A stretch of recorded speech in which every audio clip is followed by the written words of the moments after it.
جس ملک کے ساتھ ہمارا تعلق ہے وہ بہت سینسٹیو ایریا ہے، ملک کے حالات بہت سینسٹیو ہے، چاہے وہ فورن کے ہوں، چاہے وہ ڈپلومیٹک ہوں، چاہے وہ فائنانشل ہوں، چاہے وہ ریجنل سیاسی ہوں، جس طرح آپ ابھی قومی اسمبلی کے حالات و واقعات دیکھ رہے ہیں، چاہے وہ ریجنل ہوں۔ جی، اس کی ریزن یہ ہے احسن صاحب کہ جب سوویت یونین یہاں پہ کولیپس کر گیا، اس کے بعد امریکہ اکیلا رہ گیا۔ جی، اکیلی طاقت دنیا میں نہیں ہوتی، اس کی کاؤنٹر پاورز ہوتی ہیں آلویز۔ تو رستم اس وقت تک ہے جب تک سہراب ہے۔ جی، ایسے ہی ہے۔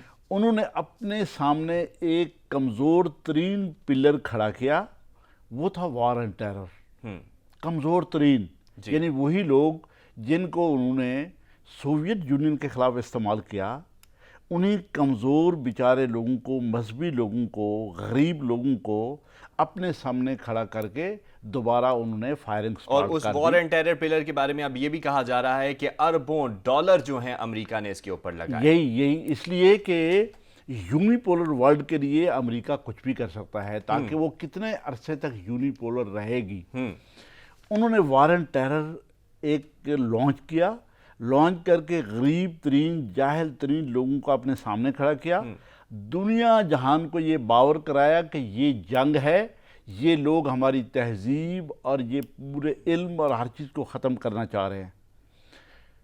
اس کو عراق سے سٹارٹ کیا، لیکن اس کا سب سے بڑا میدان جنگ ہمارا علاقہ رہا، جی، افغانستان رہا، پاکستان رہا۔ 9/11 کے بارے میں بے پناہ شکوک و شبہات ہیں، الٹیمیٹلی تاریخ بتائے گی کہ وہ پلانڈ تھا، وہ کرایا گیا، اس میں پیچھے کون سی طاقتیں تھیں۔ میں کہتا ہوں اگر پلان نہیں بھی تھا تو اس کا فائدہ کس نے اٹھایا؟ اس کا فائدہ یقیناً امریکہ نے اٹھایا۔ ایگزیکٹلی۔ دیکھیں، امریکہ نے 40 سال اپنے یونیپولر ورلڈ کے طور پہ نکال لیے وار اینڈ ٹیرر میں۔ ان کو پرابلمز کہاں آئے؟ ان کو مڈل ایسٹ میں مسائل آئے جب امیگریشنز بے پناہ یورپ میں جانا شروع ہو گئے، جب لوگ بہت زیادہ، تو وہاں کی سوسائٹیز ڈسٹرب ہونا شروع ہو گئیں، تو سٹیٹ سٹرکچر وہاں کا جو تبدیل ہونا شروع ہوا، تو سٹیٹس کو ڈسٹرب ہونا شروع ہو گیا۔ Exactly۔ تو وہاں سے جب آوازیں آنا شروع ہو گئی تو ان کو جلدی میں وار اینڈ ٹیرر سم اپ کرنی پڑی۔ صحیح۔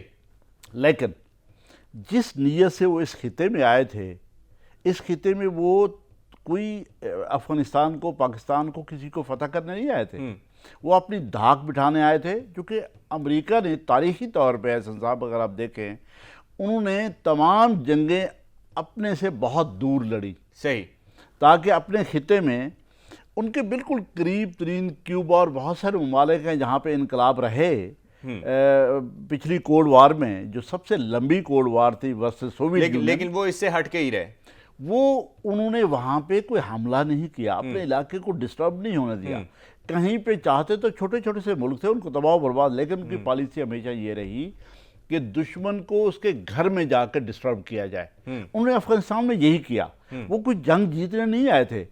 ایک تو وہ یونیپولر ورلڈ کے طور پہ ایک لمبے عرصے تک جتنا عرصہ نکال سکتے تھے انہوں نے 40 سال نکال دیے، اور دوسرا یہ ہے کہ یہاں کی جو فورسز تھیں، چاہے وہ رشیا ہے، چاہے وہ چائنا ہے، چاہے ایران ہے، چاہے باقی ممالک ہیں، ان کو کرٹیل کرنے کے لیے یا گھر میں بند کرنے کے لیے یہاں پہ آئے تھے۔ صحیح، انہوں نے پاور شو کا مظاہرہ کیا اور وہ کر چکے ہیں اور کرتے رہیں گے۔ میں آپ سے یہ جاننا چاہوں گا کہ جیسے کہ شاہ محمود قریشی صاحب نے بھی کہا، کیونکہ افغان اور پاک اور امریکہ اور بھارت، یہ ایک صورتحال اس وقت بنی ہوئی ہے، اور بھارت، امریکہ کا جھکاؤ بھارت کی طرف پاکستان کی بنسبت زیادہ رہا ہے، ماضی بھی اس بات کا گواہ ہے اور ابھی بھی ایسا ہی ہے، اور بھارت جو ہے وہ افغانستان میں بھی اپنی دھاک بٹھائے ہوئے اور اپنی سازشیں اور چالیں کر رہے ہیں۔ شاہ محمود قریشی صاحب نے بھی اس بات کا اعتراف کیا، انہوں نے کہا کہ بھارت وہاں پر موجود ہے۔ تو اس وقت خطے کی صورتحال کیا بنتی ہوئی آپ کو نظر آ رہی ہے؟ بھارت بھی افغانستان میں ہے، وہاں سے فوج بھی نکل رہی ہے اور ڈرون حملے بھی ہو رہے ہیں۔ دیکھیں، میں یہاں پہ خطے میں بدقسمتی سے بہت زیادہ بلڈ شٹ دیکھ رہا ہوں،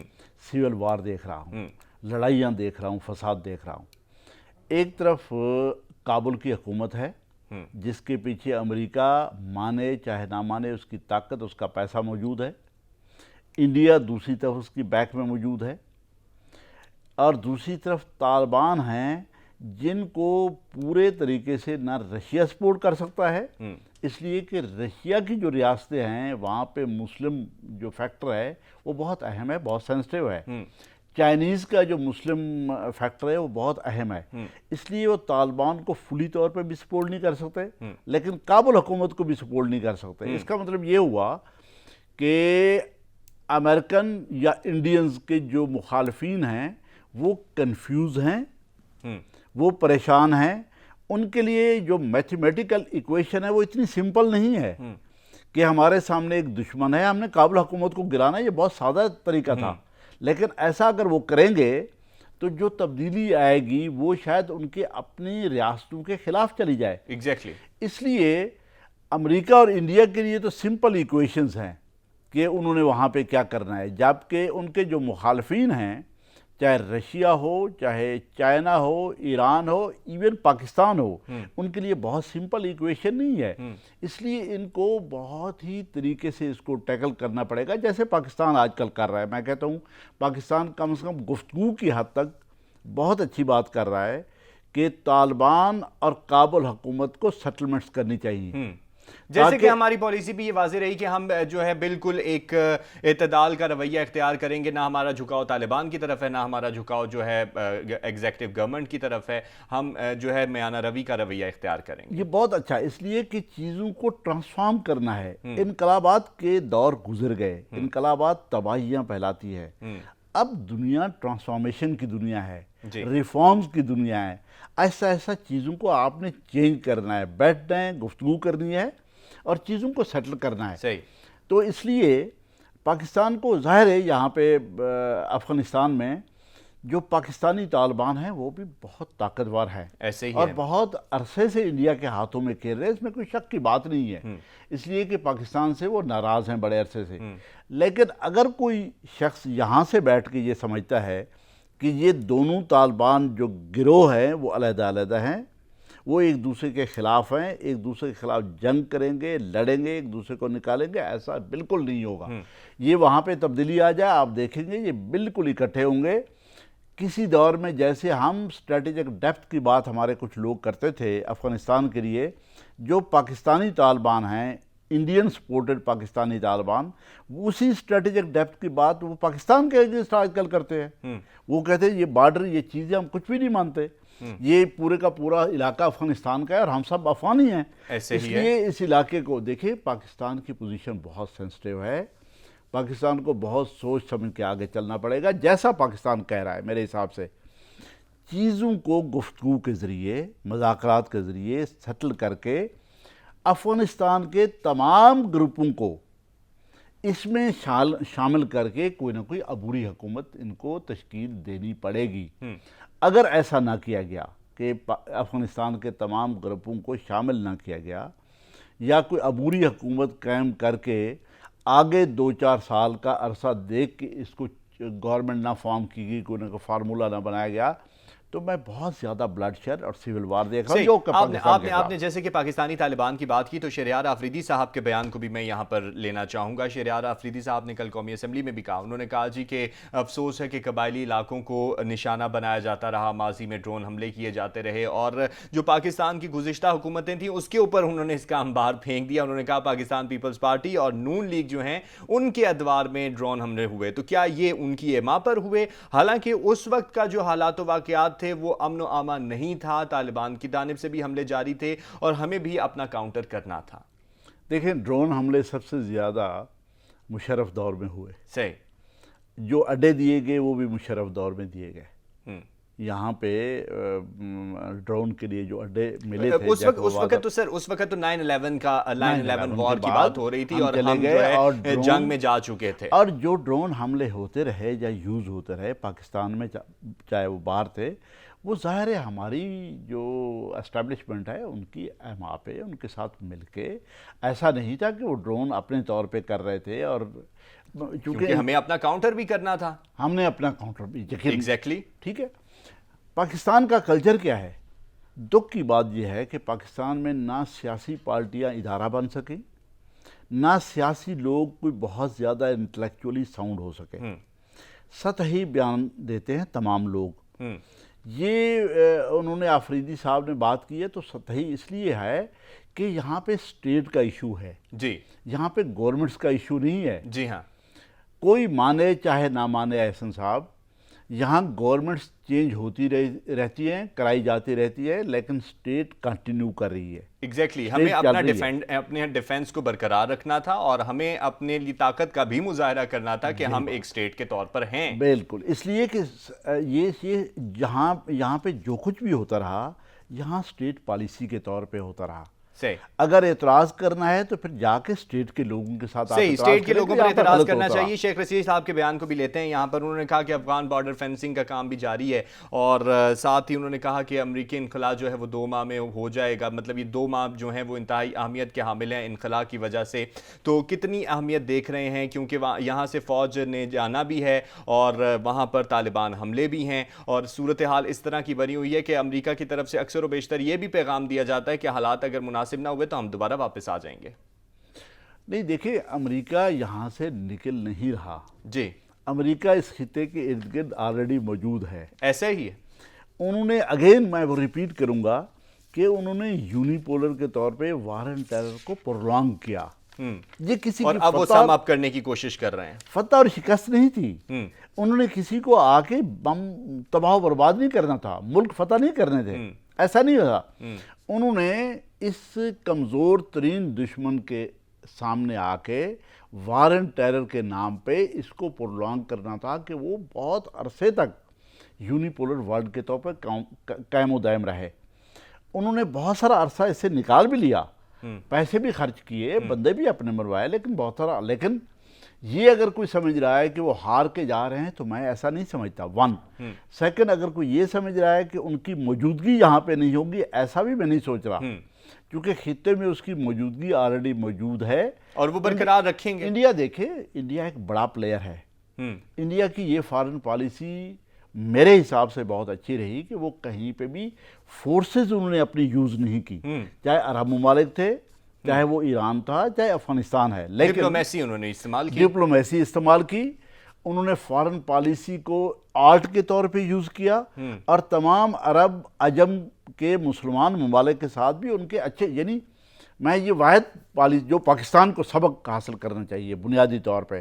میں انڈیا کی مثال اس لیے دے رہا ہوں، آج کل تو وہاں پہ انتہائی ایکسٹریمسٹ، انتہائی بائسڈ حکومت ہے، لیکن پالیسی دیکھیں.